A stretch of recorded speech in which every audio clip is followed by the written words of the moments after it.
Welcome to the San Clemente Podcast, the only local podcast in the best beach town in the world. We're here to bring you weekly episodes highlighting everything from sports, culture, entertainment, politics, and everything else this beach town has to offer. Welcome back to the San Clemente Podcast. I'm your host, Jeff Moore, joined by me, as always, Brian De La Puente. We are very excited to be joined by Sinan Kanatsiz, a San Clemente, Orange County, at this point, I'd say global entrepreneurial mindset, someone that we are very excited to sit down with. So Sinan, welcome to the show. Thanks, Jeff. Thank you to your team. This is awesome. Of course. To have this in San Clemente, it's pretty inspiring. It's awesome. I'm excited to have you on. You and I have been going back and forth, and a lot of projects happening in and around town. You're working on a lot of things, so no shortage of topics for us to cover. Hell yeah. Kick us off a little bit about KCOMM. Just talk to us about how you started the business and just give us a little background on Sinan Kanatsiz himself. Yeah, was born and raised in Orange County, grew up, made my way into San Clemente, and this is probably like the crown jewel of the world. I mean, anyone who comes here, either as a tourist or someone who ends up living here and raising their family, they all say the same thing. I'm never going anywhere else. It's really enviable, and it's one of the most beautiful places in the world. I've always had this like type A personality, very people first. I connect with individuals super fast, and I have a way of doing that. I inherited from my parents. And my dad said when I was a waiter at the Olive Garden, he goes, "Dude, you're really, really good at selling lasagna. You should go into public relations." And I'm thinking, like, public relations as a career, that's Right. like, that's so not something I would ever do. Like, that just sounds lame. And how do you make money? Yeah. And then I went to Chapman University, and in the PR class, I realized like, hey, this is actually something I would want to do.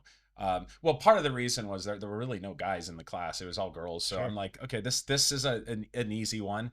And I met a lot of friends, made some great people, and all I had to do was be myself and then learn how to write. Right. And so public relations was just really in my DNA, and my dad honed in on that early on. And basically that's what gave birth to KCOMM. KCOMM, K stands for Kanatsiz, communications. And ever since then, I have not gone back. So I learned how to code and was able to build websites and do public relations for companies, universities, nonprofits, governments. And now $100 million later, 30-year-old business, we've got 100 employees, 2,000 clients we've represented, including the city of San Clemente.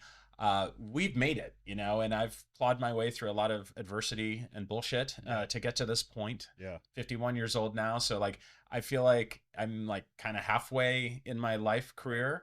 But on the other end, I feel like, I've traveled through a lot of hardship to get to this point. Anyone in entrepreneurship that has had any level of success has to go through that hardship. And believe me, I've been through a lot of it. San Clemente, in a weird way, has almost been like a therapist to me.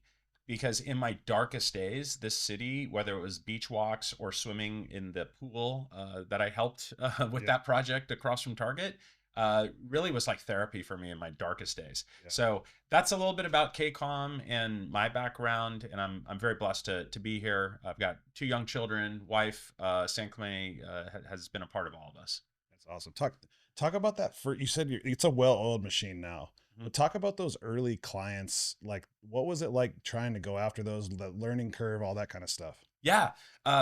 So my dad would drive me around in our Hyundai Excel. And basically, I would create like a paper route, like a flyer that just said, starving college student, because I was literally starving. And I said, I will build you a website for $500. So when you say you're hungry and you'll do something for somebody for cheap, and back then the World Wide Web was like just at its infancy. Right. And I hit 3 doors that were like very, very amazing, right? One was the CEO of Harley Davidson. Another one was Del Taco. And the third one was the largest plastic bag manufacturer in the country called Okay. Command Packaging. And I hit these affluent neighborhoods like Villa Park and Anaheim Hills. And the guy with the plastic bag manufacturing company became a mentor of mine too. His name was Pete Grande. So that was the early inception of KCOMM.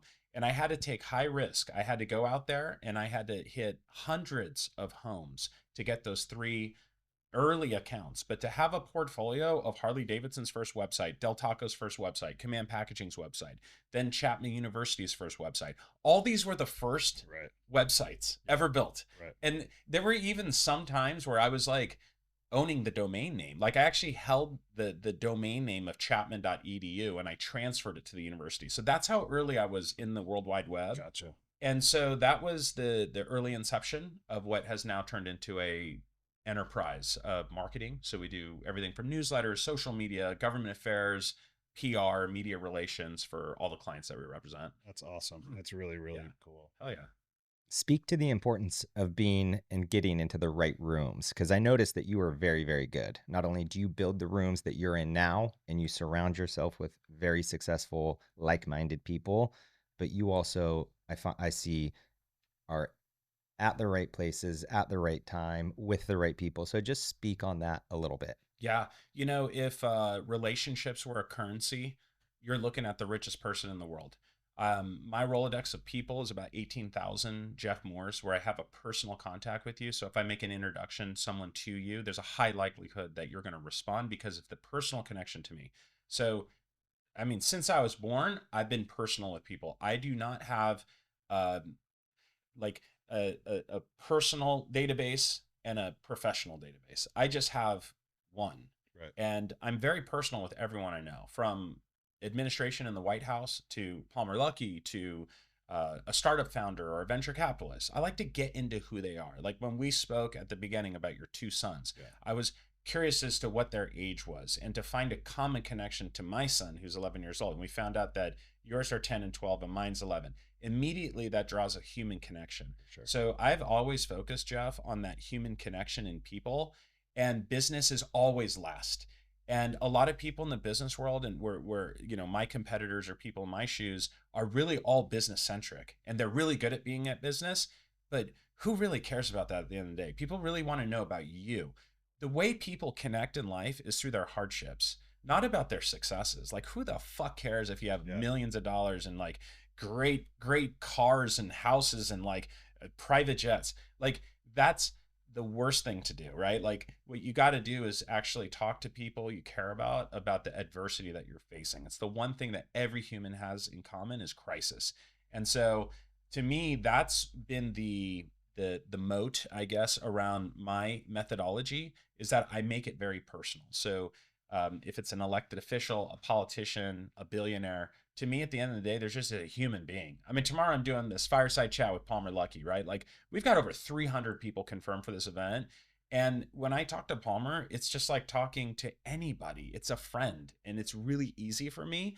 And I look at a lot of the interviews that he does on pods and stuff, and I know that there's a lot of like fanboy in the person interviewing him. And to me, the content translates differently, as opposed to someone who knows so much about him personally that I can extract things that drive who he is at the center of his soul. And so that's really been like what I do in my profession. And then once I have that human connection with somebody, then all of our services kick in, because they all need a website. They all need a press release. They all need an introduction to somebody or venture capital. And so that becomes really easy because I also know those people on a personal basis, and then we make those introductions. How'd you meet Palmer Luckey, and how important has he been to your business and just to your life? Yeah, I was in San Francisco airport, do a lot of business in the Bay Area, and I was coming out, and in a Hudson's, Palmer was on the cover of Time magazine, and I'd heard of him multiple times. And a lot of people call me the mayor of Orange County. Oh, Sinan knows everyone in Orange County. Well, I don't know Palmer Luckey, and he's in Orange County. He just sold Oculus for a couple $2 billion to Facebook. How is it that I don't know this guy, right? And truly, there was a desire in me to just meet him because I was curious. And I saw him on the cover of that magazine. I'm talking to the magazine in the Hudson's, and I look at him and I say, "Hey, I want to meet you." And I literally said that to a magazine. I remember this. Just put it out there. Yeah, like I look like just like some idiot, right? And then as soon as I got back home, one of my friends, Jason Pitkin, reached out to me, like literally the next day, and he said, "Hey, we're doing this event. It's a political event in Huntington Beach. We'd love to have you there.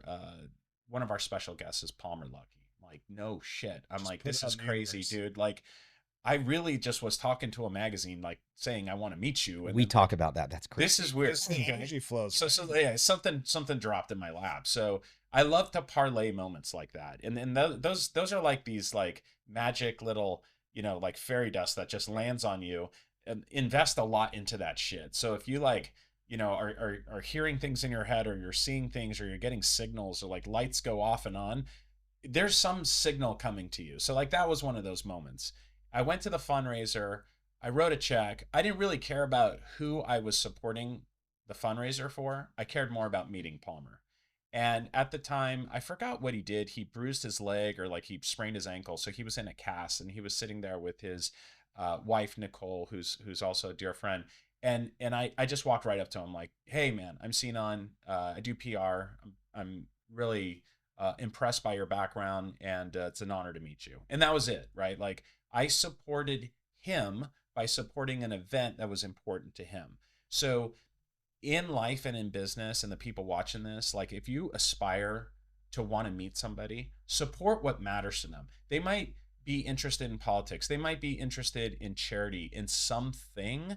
That's your greatest way to unlock a relationship. And don't ask for anything in return. Don't go up to that Palmer Luckey and say, hey, can you fund my business? Hey, can you do this for me? Right. Don't do that. Because he gets that all day long. All day long. To this day, I think the only thing I've ever asked Palmer to do for me is something that indirectly helps him. Right. Okay. So there's never been a, hey, can you fund this venture? Can you come in and join my board? Like right. All that right there, in my opinion, dilutes trust. And if you continue to invest into that relationship, something will come. And a lot of people are always like, oh, Sinan, get me a meeting with Palmer. Get me in with Palmer. Let me invest in Andrew. Like I'm some like David Copperfield. Sure. Like I can just get into Palmer's head and be like, hey, like, right. Can you just let these people just invest into Andrew? Please, it's for me, Never once do I cross that line. And to me, it's not just about burning my reputation with Palmer, but it's just not the right thing to do as a human. Let it come naturally. And I always tell people, invest into Palmer Inc. Look at everything this guy's involved in, from Erebor Bank to Chili Willy ice creams to all these different side quests, Mod Retro and Chromatic. Like, invest into Palmer Inc. Don't invest into just Andrew or trying to get something from him. Support him, because by supporting him, something else will fall in your lap that might not be from Palmer. And so that's how I met him. The relationship is awesome. I'm very blessed to have him as a friend. And we do great stuff together. So, it's like the last 10 years of my life, my goodness, like 36 million colors. And I credit a lot of that to Palmer. I have so many stories. I could fill this podcast with Palmer moments. It's just like so fun, and it never ends. Like tomorrow, I have no fucking idea what he's going to say. And that's the best part, right. Because I call them Palmer moments, because he drops these nuclear things that he's not prepared to say it. He doesn't even know what the questions are. He just comes in and he just like drops something that's like, wow, like would have never thought of that. What drives someone like that? You sold your company to Facebook for $2 billion. Why are you waking up every morning? What is it, passion? Is it a purpose? What drives someone like that? Yeah. And everyone is different. So you can't group Palmer with Elon and Elon with Sean McGuire, and everyone's got a different drive. Okay. The Palmer I know, the true drive that's in the soul is really the patriotic side. He is a US born patriot. The guy loves his country so much. He loves defending his country. You see it in everything that he does. And he's not like this, crazy MAGA Republican. He's somebody that truly loves his country and wants to protect the freedoms that we have and support our allies. And if you look at Anduril's success, not as a defense prime company, but as a defense products company, he's not only created this incredible movement in that world, but if you look at every single node, like this week, Archer and Anduril launched a drone that has munitions on it. So now it's like combat. The Fury jet that also has missiles. He's not only competing in an industry, he's creating an industry. So that level of creativity in him lies into his gaming dimension. So if you look at like his early days as a gamer, he's bringing that gaming dimension into the modern day military defense apparatus. It's wild, right? Like even the name Anduril, right? Like the origin of that, right? So, Erebor, same thing, right? Like all that comes back to like a mythical Harry Potter, Nintendo, paradigm that's inside him. So truly there's that driving him. I've also asked him in a previous interview, I said, like, when are you going to feel like Anduril is where it needs to be? It was an interview we did with Pepperdine University at his home, and he said when it's $1 trillion company. I think they'll go even beyond that. I think they have the ability to be a multi-trillion-dollar business. Wow, that's crazy.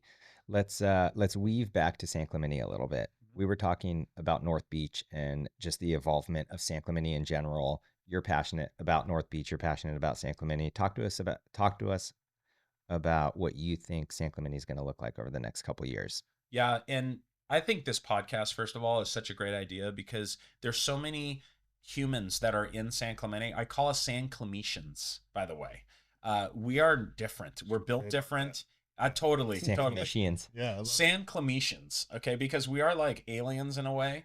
And I look at San Clemente as a very diverse city too, because it's like 5 cities in one. Sure. You've got Talega, which is like as suburbia as it gets, right? You got like where I'm at, Sea Point, right? Which is all these custom homes and very unique and very like nostalgic. You've got down in T Street, and downtown. You have like 5 different districts in one, and it's so unique that I just like, it's beautiful. The topography is beautiful. Right. Now, pan the camera over to Irvine, okay? Beige. Everything is exactly the same. Every fucking park is like measured to the exact dimension. Right. Like there's nothing different, right? Like there's no character to it. There's no soul to it. It's just beige. And like Orange County has 34 cities, I believe. It's either 32 or 34. San Clemente by far is the best. Yeah. And I've lived here, for almost 30 years now. So like I've seen it evolve, but it stays its true character. And that's why our city council and our city manager, they do such a great job because they keep its look and feel exactly the same. Look at Sam's shoes, okay? Yeah. Sam's shoes on Del Mar, my goodness, it's so cool. They still have those like glass boxes with shoes, like display cases. That's so cool. That's so cool. And North Beach is what I consider like the final frontier of San Clemente. It's that one place that everyone has circled around saying one day. Well, that day is now, ever since Steve Craig finished the Outlet Mall. Steve's a great friend of mine. That project drew a lot of controversy from, ew, we don't want an outlet mall, to like, oh gosh, like we don't want like, riffraff coming here to our city. And I can see both perspectives of that, where North Beach, which is just down the street from it, is this soul of San Clemente, and they've done such a great job with the food hall that's now in there, the venue that's now in there. You've got Mulan's. My family and I love going to Mulan's. Just walking down and going onto that trail and all the different amenities that are right there. There's absolutely nothing like it. So I think the next 10 years is just going to be rocking. Sure. And I'm super excited. I do want to buy that 7-Eleven. We were talking about that earlier. I mean, that 7-Eleven is hilarious because it looks like the very first 7-Eleven that was ever created in the world. And it has so much potential because it's sitting like right in the center of the hub, right? Yeah. That's great. I think you hit it on, like, we talked to Andy last week, and city manager, and San Clemente is built out. Like there's not a lot of open space, right? Like on Irvine. Right. So it's really, how are we preserving the culture, but advancing it, right, and making it better, and making it better experience for the people that live here, for tourists in the summertime, the whole thing. So I think you nailed it. I think that whole zone down there is really going to turn over in the next 5 to 10 years and be the welcoming arms of San Clemente right there on PCH and the whole deal. You talked about these relationships, and that's, to me, when you talk about these Palmer Luckey guys, they're up on this crazy high pedestal in a certain sense. How do you humanize, and that relationship is, you're my buddy, right? Yeah. How do you get to that? I think like after that initial, hey, I'm nice to meet you. How does it go from that to being a friend? I think, like, in my perspective, it's confidence, right? And so when someone's confident going into something, the person on the other end, they read that confidence. Right. And that confidence is an attraction point. If you're not confident walking up to someone like Palmer Luckey, it's like a dog sniffing, right? Like they can sniff it, they can smell it. and they can smell like, oh no, here comes someone who's going to hit me up for something, right? Immediately in their head they could like put you like into that in a millisecond, right? My confidence came from Toastmasters, which is weird because when my dad told me, he's like, you should go to Toastmasters, you're really good at PR, you're good at building websites, you got to go to Toastmasters. I was so excited because I thought it was a beer drinking club. Anything but that. Toastmasters taught me how to speak, taught me how to do a one-on-one podcast. Tomorrow I'll be speaking to 300 people. I've been on stage in front of thousands of people. It builds confidence. And I think it's so, so important with young people. I have both my kids in Toastmasters. Get them in young, because communication skills in life, whether it's to your spouse, your congregation at church, your children, your parents, it all requires a different communication skill. And you have to persuade too, because in life you get one shot at getting as much into life as you can. Right. Okay. So you have to persuade your whole way through life. You have to convince people into believing and thinking in what matters to you, right, because that's going to give you fulfillment to making that day a great day. And if you don't have that communication skill, then you'll still have a great life, but there's going to be missed opportunities. And so when I look at how do I connect with billionaires and the president of the United States or Vice President Vance, it's the confidence fact, and having that switch inside me because of all those experiences where I've had moments like that. Right. I just lean into that in that moment. And to me, it's never like, oh my gosh, like we're about to meet. It's more of like, okay, this is just another human that has another personal side to them. How do I gravitate into that switch, or like something that we have in common? Right. Find that. And then when I'm with that person, I'll talk about that common link and then listen to how they respond and give them the opportunity to talk. And then part of communication is listening. Maybe the most important part. Right. If you're the one that's always talking in a two-way relationship, you're never going to build. You're only going to burn. Sure. So the more the other person talks, the more you're going to build. That's great advice. So, yeah, it was just kind of some thoughts. And we've talked a lot about that, even having Sam on the podcast. He's just another human Yeah. at the end of the day. We had a full script written out. We had a bunch of questions. I definitely over-prepared. And then at a certain point, I'm like, you know what? Screw it. Closed it up, and it was like, let's just hang out. Right. And you get to talked about the season and talked about what was important to him, getting to a new team, persevering, all those things just organically came up.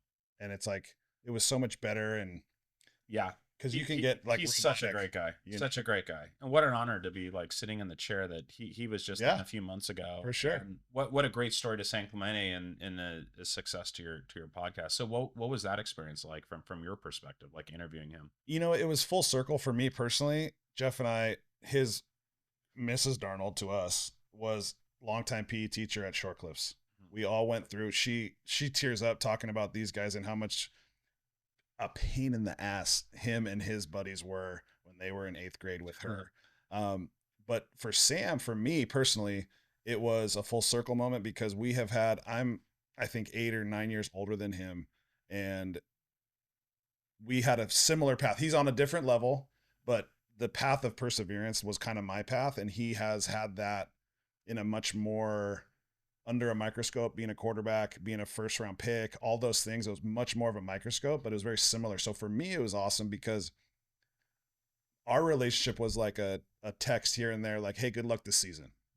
Or, hey, dude, enjoy the playoffs. It's fucking fun. Mm-hmm. You never know when you're going to get back. Those kind of moments.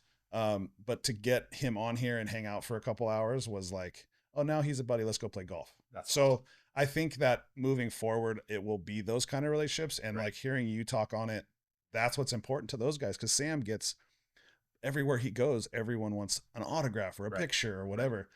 Rarely do people want to know, what he's worried about his wedding or, Right. like the more human elements. So like for me, it was a full circle moment with him and it was super cool and super humble. He deserves all the success he's having and just a great example for our kids. Mm-hmm. Growing up in town, having somebody like that leading the way he's leading is awesome.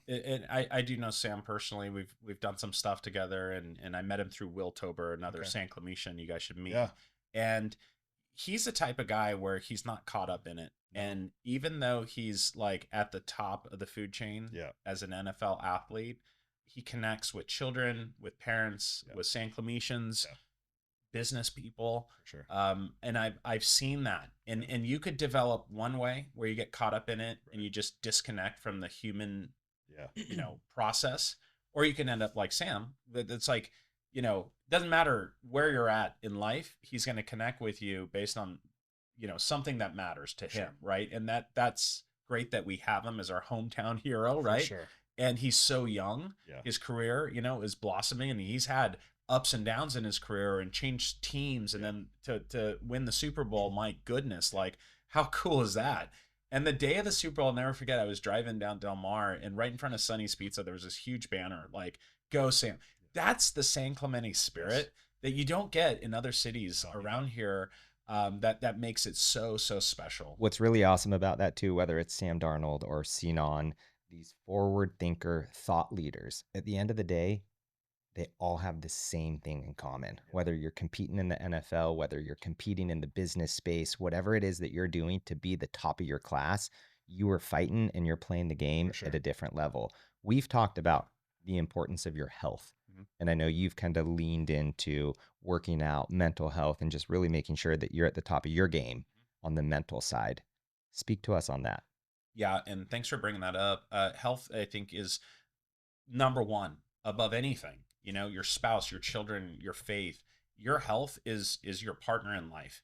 If you do not manage your health, your life is going to be compromised. And health is different to different people. There's the spiritual health, there's the mental health, there's the physical health. I focus on all three of them. I'm very connected to my faith.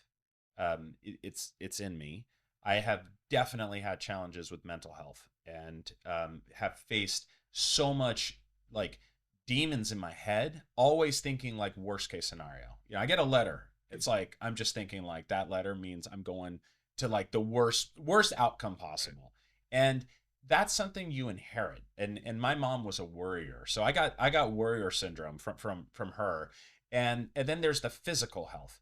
And when you have children, I think we could all agree to this, you know, they call it dad bod, right? So like I excelled at that. Like I just crushed it. I should have got a trophy for that, right?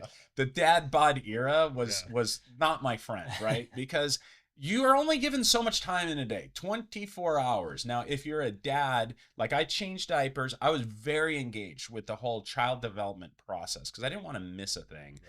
From the day my children were born in the you know, being born process to this moment now, taking them to junior lifeguards or to soccer practice.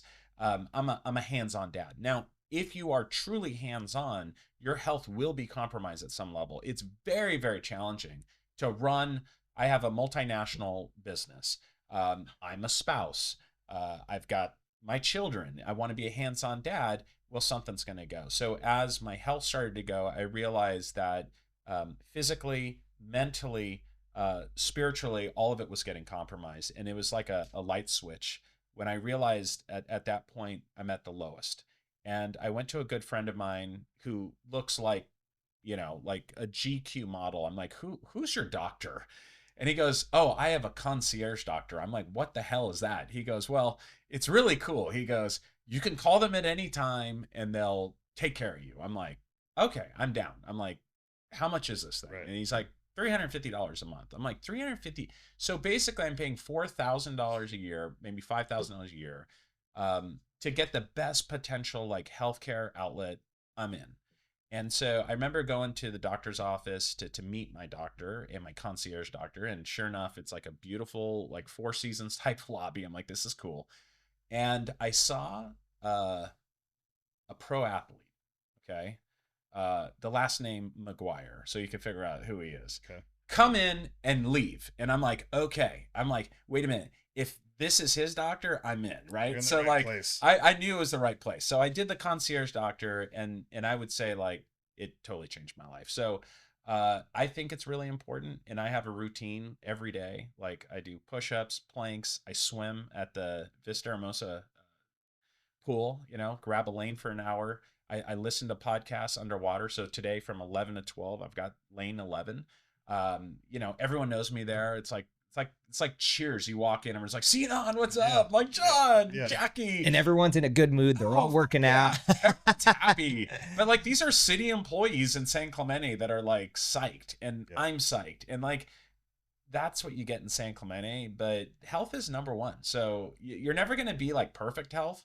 But if you strive for really good health, and it's a common thread among my friends in business, you get one life, you know, and you're not going to be guaranteed. You could be in like the best shape in the world, and then boom, you have cancer. You could be in the best shape in the world, and boom, you get hit by a car. You know, these are horrible things that happen all the time. But for most people, if you take care of yourself, you're going to live out a better life. And that's something I highly encourage, you know, your Make it a priority. You're a better dad. You're a better husband. Totally. You're a better leader of men or leader of business. And you have to make it a choice, and it's hard sometimes. Yeah. You're tired. Yeah. But you know what? You feel better every time you're leaving the gym.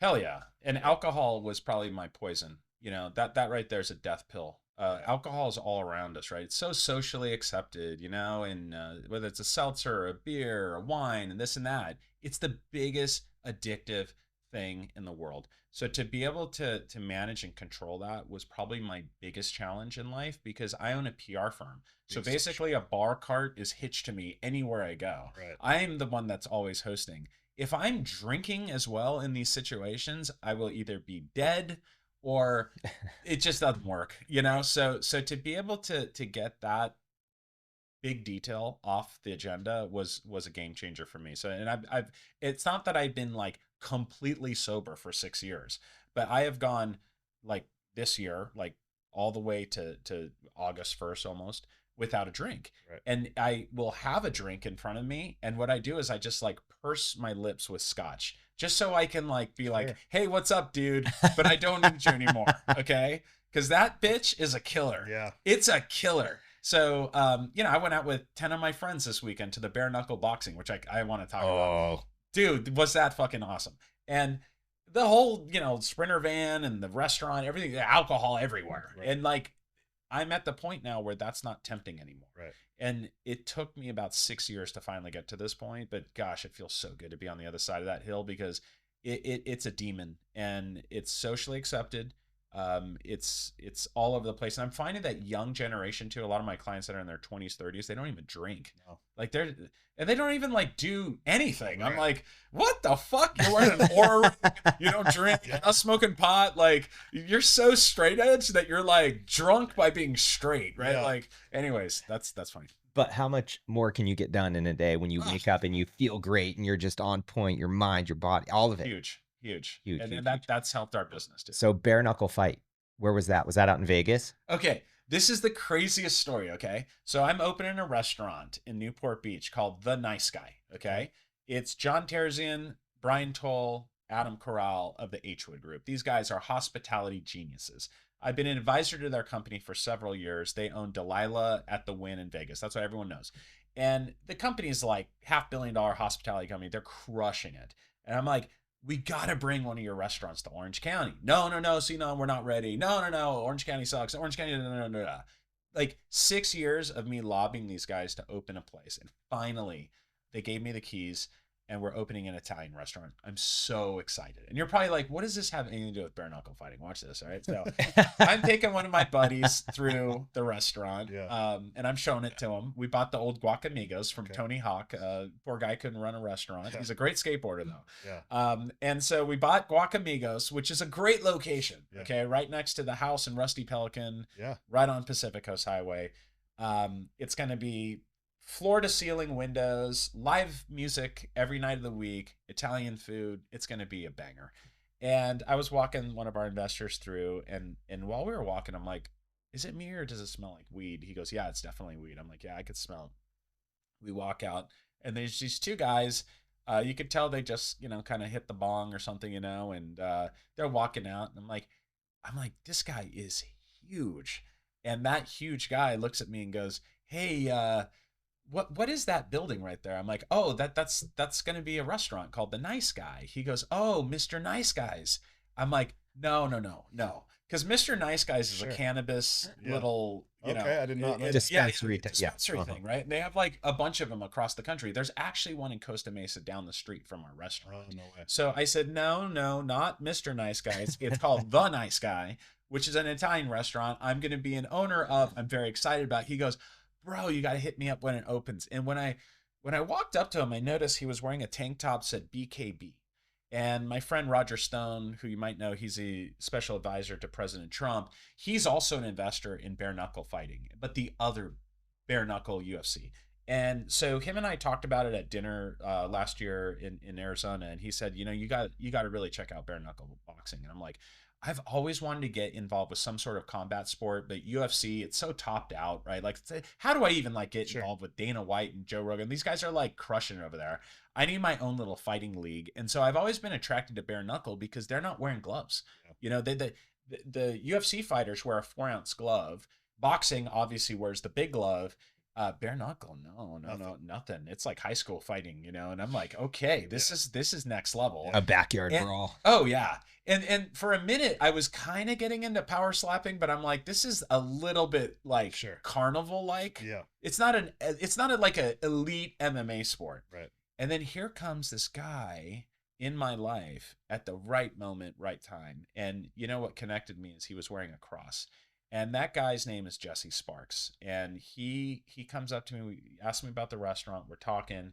I said, BKB, are you a bare knuckle boxing? He goes, yeah, I'm a champion. That's the first word he said. I'm like, really? Tell me more. He goes, yeah, I'm 3-0. He goes, my longest fight was 34 seconds. My fastest fight was 19 seconds. And I'm like, that's interesting. I'm like, do you have any sponsors? And he goes, yeah, one, you know, it's his tattoo guy. You know, his tattoo artist is his sponsor. I'm like, okay, so like there's potential here where I can get in early, finally, with someone, and a total stranger, right? Like this is like, I don't go into these territories usually, right? There's lots of qualification with our businesses and stuff, but for some reason, I just leaned in on this guy. Sorry to interject, dude. You were going through your new restaurant, walking an investor through, but always looking for opportunity, right? Eyes up, ears down, just like... You never know where something's going to hit exactly. So you can't budget your life and say, oh, I'm only going to work with this compartment. Like this guy just landed on my lap. And then I said, well, okay, you only have a tattoo guy. I'm like, are you looking for sponsors? He goes, yes, sir. I would love to. I'm like, well, I own a PR firm and I've been wanting to get into like elite, like combat sport. I'm like, you kind of came into my life at the right time. And I just looked at him. I'm like, you kind of look like a badass motherfucker too. Like this might be a match made in heaven. Yeah. And I said, here, let's exchange cell numbers. I said, let's think about it for a day. I'm like, do you have a business manager? He goes, yeah, I got a guy, you know, Vance. He goes, I said, well, maybe like the three of us, we can get together and just like talk about like, maybe I can sponsor you or something. And I said, let's like give it a day. We took a photo and I posted on Instagram and I tagged him. And then he wrote something like, God works in miracle ways. And I was thinking the same thing, like God works in miracle ways, right? Yeah. And then there's that common connection again. Right. This guy is the Sam Darnold. He is the Mike Tyson of elite fighting. Right. And nobody has given him the chance that I just gave him like overnight. So I told him, I said, let's sleep on this. But I didn't sleep on it. I called him back that day. Yeah. Okay. And I'm like, hey, I want to sponsor you like right now. And he's like, I'm in. I'm like, okay, cool. So then 2 days later, we met at the Pacific Club. He got dressed nice. He brought his business manager. I was there with my manager and we did a deal. And I said, I want to sponsor you, not just for a fight. I want to sponsor you like indefinitely, but let's just drop a contract for a year. And then his fight was on Saturday. So this is Jesse's fourth fight. And I said, let's dress this up a little bit and make this fun. I said, let me get a Sprinter van. I'm going to bring like 10 of my friends. We're going to get picked up at the Pacific Club. We're going to go to the Novo Theater. That's where it was in downtown Los Angeles. The first time a bare knuckle fight has ever happened in the state of California, because that's how long it took to get it approved. Because it's dangerous, okay? So they got it approved, and this Novo Theater is a state-of-the-art venue, like AV off the charts. We got that locked. We take the Sprinter down. Everyone's excited. They're nervous. No one knows like what to expect. I don't know what to expect. Right. I've never been to anything like this. And we're like, right center, few rows back from the ring. They put us in the VIP lounge. They give us t-shirts, merch, all this stuff. Everyone in that room, in the whole theater, is just pumped, like jacked. Okay, like as if you're going to be in the fight. Okay, and there's only like 12 fights. It's either 4 or 5 rounds that are each 2 minutes each. Okay. So this is a perfect sport because I've got like super ADD. So like this is like fast pace, and it's like boom, 2 caged animals going at it. Like there's no there's no warm up. No. You just attack mode from the second the fight starts. Yeah. And of all the fights, I believe there was only 2 that went past round 1. Okay. So that's how fast these go down. Yeah. Okay. And so, we're all like jazzed and psyched and excited. And sure enough, like the first fight were 2 girls, it was pretty gory. And then it got like to the lightweights, then the middleweights, and then Jesse's category, the heavyweight. And oh my gosh, like I'm telling you, man, like people were coming out of their skin so excited. I could feel your energy. Oh man. And I'll give you the 1-minute clip from it because it really was pretty amazing, and I'm excited because I'm going to play it tomorrow in front of my audience in Palmer as a surprise. And Jesse's coming to the event, and he's wearing my IMA branded, like look and pants and everything. He comes out, and the guy he's fighting, I'm just like, I feel so bad for this guy. He's just gonna take him out so fast. And sure enough, like Jesse could not contain himself. Like he was ready to fight, and then as soon as like that bell rang, they just went at it. And like I think the first he missed. I mean, like, and Jesse doesn't like just punch this way. He throws haymakers. It's kind of like yes. Yes. And the guy ducked, and then like he connected, and he was down. Done. And then they pushed Jesse in the corner. They kind of warned him a little bit. And then the guy, you could just tell he was on all fours, like thinking to himself. And I'm like, please get up. Like, please. Because I just want to see like one more like go at this. And he was kind of like contemplating in his head, should I just like stay like this? But he got up. And then they went at it again, and it was just like one hit gone. And then Jesse, like you can't control Jesse. He's a showman too. So like of all the fighters, there was no one else that was like entertaining the crowd like him. And then the fight was done, and he won. And then we all went to the Nice Guy for dinner in West Hollywood. We have another location, which is the original location. And that was pretty amazing too. And I'll end the story here. We go to the restaurant. I got a table for 10, which is hard to do, and it's right in the center. And I told Jesse and his manager, Vance, I said, look, I can accommodate 2 because I had 2 of my guys had to leave for Australia. And I said, I can only do 2. And they said, all right, great. And they said, well, there's 5 of us. I'm like, 5? I'm like, it's going to be tough. I don't think we're going to be able to get you in, but just bring them anyways. So right before they showed up, he then texts me. He goes, it's now 27. Oh, shit. Okay. That's and I'm different. Sitting there like, what? Yeah. Like 27 people? Like this ain't gonna work. Like, and I'm like scrambling to figure this out. Right. And they show up, and in the Nice Guy and HWA group, no photos, no media allowed. And what happens is Jesse walks in, and there's 4 guys with video cameras with these sort of lighting. Like the whole thing is just lit around him. And it was so hilarious, but it all worked out. And we had a great time, and it was a series. So I love it. That's a great story. I can't end the podcast without quickly touching on IMA. Mm-hmm. Talk to us about IMA, what it is, and then let's land this plane. Yeah, so as KCOMM and our PR firm was developing, I created a network group called the Internet Marketing Association, and then we put on an event called Impact every year. My wife calls it a wedding to myself, so everyone comes to this thing. And for the last couple of years, we've been doing it in Washington, D.C. because we have such great relationships with the policymakers there. And it's just an area where venture capitalists, founders, policymakers, they all come together. These are all people, like we were talking about, my personal connections, right, that all come together. And it's basically like a 4-day party. So this year, we're starting with the America 250 Red Candlelight Party. And then the next day, I built this round table at the top of the Hay Adams that overlooks the White House. We'll have 60 founders there talking about the last 250 years and then defining the next 250 years. AI, robotics, all the leading industries that are driving the new frontier.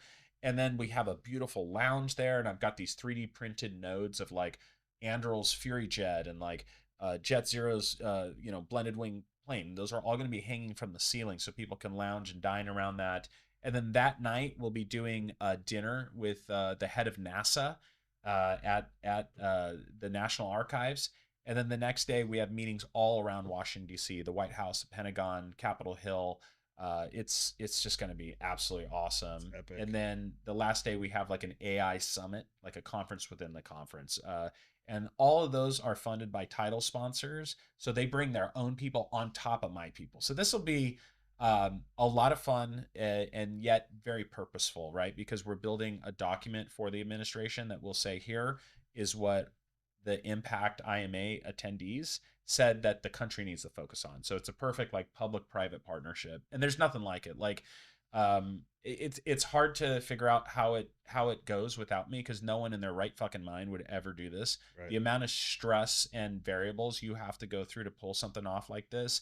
There's also, just sensitivities around government that we're super like careful and compliant with to ensure that everyone has a good time and that you're doing it by the rules. And that to me is very, very important. I wouldn't be here today if I broke rules like that. And that's something that a lot of people, they get greedy.